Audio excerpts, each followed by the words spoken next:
Hi friends, ഇന്ന് ഞാൻ ഉണ്ടാക്കുന്നത് അവൽ പായസമാണ്. വളരെ എളുപ്പത്തിൽ നല്ല ടേസ്റ്റി ആയിട്ടുള്ള അവൽ പായസം എങ്ങനെ ഉണ്ടാക്കണമെന്ന് നമുക്ക് നോക്കാം. വീഡിയോയിലേക്ക് പോകുന്നതിന് മുമ്പായി എൻ്റെ ചാനൽ ആദ്യമായാണ് കാണുന്നതെങ്കിൽ പ്ലീസ് ഒന്ന് സബ്സ്ക്രൈബ് ചെയ്യണേ. സബ്സ്ക്രൈബ് ചെയ്യുന്നതിനോടൊപ്പം തന്നെ തൊട്ടടുത്തുള്ള ബെല്ലൈക്കൺ കൂടി ഒന്ന് പ്രസ് ചെയ്ത് കഴിഞ്ഞാൽ ഞാനിടുന്ന വീഡിയോസിൻ്റെയൊക്കെ നോട്ടിഫിക്കേഷൻ നിങ്ങൾക്ക് ലഭിക്കുന്നതായിരിക്കും. അപ്പോൾ നമുക്കിതെങ്ങനെയാണ് ഉണ്ടാക്കണേന്ന് നോക്കിയാലോ.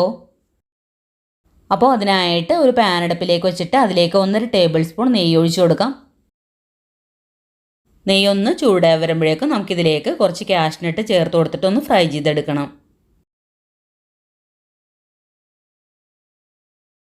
കാഷ്നട്ട് ചെറുതായിട്ടൊന്ന് ഫ്രൈ ആയിട്ട് വന്നപ്പോൾ കുറച്ച് ഉണക്കമുന്തിരി കൂടി ചേർത്ത് കൊടുക്കുന്നുണ്ട്.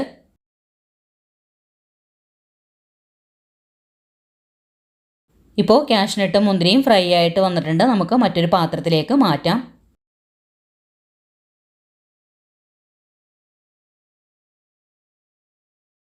ഇനി ബാക്കിയുള്ള നെയ്യിലേക്ക് 250 ml കപ്പിൽ 1.25 കപ്പ് അവലാണ് ചേർത്ത് കൊടുക്കുന്നത്. ഞാനിവിടെ മട്ടേരിയുടെ അവലാണ് എടുത്തിരിക്കുന്നത്. വെള്ള അവലുണ്ടെങ്കിൽ അതെടുത്താലും മതി. എന്നിട്ട് ലോ ടു മീഡിയം ഫ്ലെയിമിൽ വെച്ചിട്ട് അവലൊന്ന് ഫ്രൈ ചെയ്തെടുക്കാം. ഏകദേശം ഒരു 3-4 മിനിറ്റ് ഇളക്കി കൊടുത്തു കഴിയുമ്പോഴേക്കും അവൽ നല്ലപോലെ ഒന്ന് മുരിഞ്ഞു വരും. ഇതിപ്പോൾ അവൽ നല്ലപോലെ ഒന്ന് ഫ്രൈ ആയിട്ട് വന്നിട്ടുണ്ട്. നമുക്ക് മറ്റൊരു പാത്രത്തിലേക്ക് മാറ്റാം.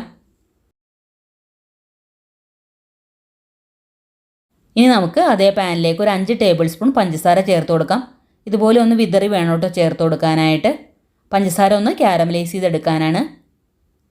ഇതിപ്പോൾ പഞ്ചസാര എല്ലാം മെൽറ്റായി തുടങ്ങിയിട്ടുണ്ട്. പഞ്ചസാര എല്ലാം മെൽറ്റായി ഇതുപോലെ ഒന്ന് കളർ മാറി തുടങ്ങുമ്പോൾ നമുക്കൊന്ന് മിക്സ് ചെയ്ത് കൊടുക്കാം. അപ്പോൾ ഒരുപാട് ഡാർക്ക് കളർ ആവേണ്ട ആവശ്യമില്ല. ഈ ഒരു കളർ ആകുമ്പോൾ തന്നെ നമുക്കിതിലേക്ക് ഒരു 1/2 ടേബിൾ സ്പൂൺ ബട്ടർ കൂടി ചേർത്ത് കൊടുത്തിട്ട് നല്ലപോലെ ഒന്ന് മിക്സ് ചെയ്തെടുക്കണം. ബട്ടറിന് പകരം 1/2 ടേബിൾ സ്പൂൺ നെയ്യ് ചേർത്ത് കൊടുത്താലും മതി.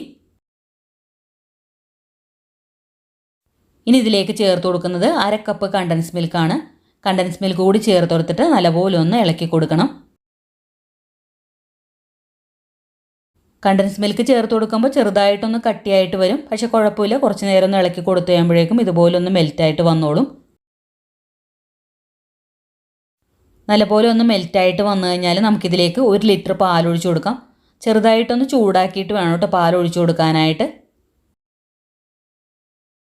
തണുത്ത പാലാണ് ചേർത്ത് കൊടുക്കണമെന്നുണ്ടെങ്കിൽ കാരമലൈസ് വീണ്ടും കട്ട പിടിക്കും. അപ്പോൾ അതുകൊണ്ടാണ് ചെറുതായിട്ട് ചൂടാക്കിയ പാൽ ഒഴിച്ചു കൊടുത്തത്.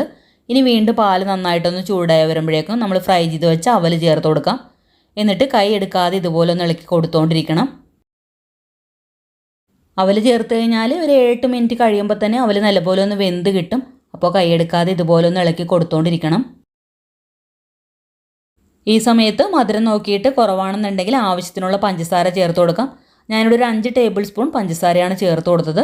എന്നിട്ട് പഞ്ചസാര എല്ലാം നന്നായിട്ടൊന്ന് ഇളക്കി യോജിപ്പിക്കണം. നമുക്ക് എത്രത്തോളം മധുരം വേണോ അതനുസരിച്ച് പഞ്ചസാര ചേർത്ത് കൊടുത്താൽ മതി. ഇപ്പോൾ അവലെല്ലാം വെന്ത് ചെറുതായിട്ടൊന്ന് കുറുകി തുടങ്ങിയിട്ടുണ്ട്. ഇനി നമുക്കിതിലേക്ക് ചേർത്ത് കൊടുക്കേണ്ടത് 1 ടേബിൾ സ്പൂൺ ഏലക്ക പൊടിച്ചതാണ്. കൂടെ ഒരു നുള്ളു ഉപ്പും കൂടി ചേർത്ത് കൊടുക്കുന്നുണ്ട്.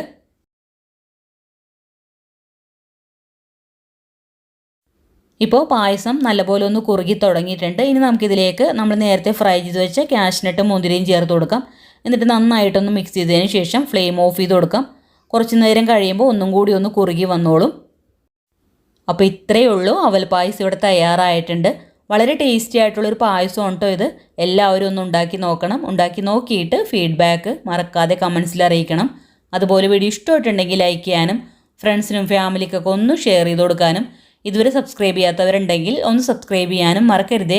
അപ്പോൾ അടുത്ത നല്ലൊരു വീഡിയോ ഇട്ട് വരാം. Thank you for watching.